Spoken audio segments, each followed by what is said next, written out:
সম্মানিত সুধী, আসসালামু আলাইকুম। এই যে দেখেন আমার হাতে দেখতেছেন একদম অর্গানিক ন্যাচারাল কত সুন্দর বরবটি সিম। তো আমি এই বরবটি সিমের চাষ করছিলাম সাথী ফসল হিসেবে আমার পেঁপের সাথে।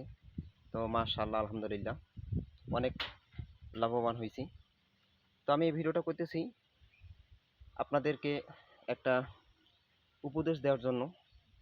আমি উপদেশ দিলেও আমার উপদেশ আপনাদের কাছে গ্রহণযোগ্যতা পাবে কিনা আমি জানি না। তারপরও আমি আমার যতটুকু অ্যাবিলিটি আল্লাহ পাক দান করছেন আমি আপনাদেরকে বলার জন্য এই ভিডিওটা করতেছি। আমাদের গ্রামে আনাচে কানাচে অনেক জমি উঁচু জমি পড়ে থাকে, কিন্তু আমরা সঠিকভাবে প্ল্যানিং করে ওই জমিটাতে কী চাষাবাদ করলে আমরা লাভবান হব সেটা আমরা বুঝতে পারি না। তাই আমি আপনাদের জন্য এই ভিডিওটা করতেছি। আপনারা যদি এরকম উঁচু জমি আশেপাশে থাকে তাহলে আপনারা এইরকম খাটো জাতের বরবটি লাগাবেন, যেটাতে কোনো মাচা লাগা না, কোনো এক্সট্রা খরচ নেই। মানে একদম আমাদের স্থানীয় ভাষায় যেটাকে বলে জাঙ্গি জাঙ্গি দেওয়া লাগবে না, মাচা দেওয়া লাগবে না। গাছটা মরিচের গাছের মতন মিডিয়াম হবে এবং মরিচের গাছ যেমন দুলির মতন সুন্দরভাবে হয় সেইভাবে গাছটা হবে। এবং এই বটবটি সিমটা একদম খরচ কম, আপনারা অনেক লাভবান হবেন। কারণ আমি এবার বটবটি সিম 40 টাকা, 50 টাকা, 30 টাকা পাইকারি বিক্রি করছিলাম। তো এই জন্য আমি আপনাদেরকে ভিডিও করে এই বিষয়টা জানালাম।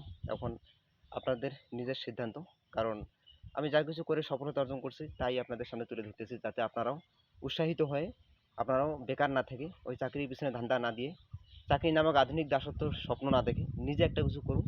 নিজে একটা কিছু করে সফলতা হইলে এটার মতন সার্থকতা, এটার মতন সফলতা এবং এটার মতন গর্বের পৃথিবীতে আর কিছুই নেই। কারণ নিজের অধীনে করতে পারা জীবনটাই হচ্ছে আনন্দময়, সুখময় এবং অনেক ব্রাইটনেস।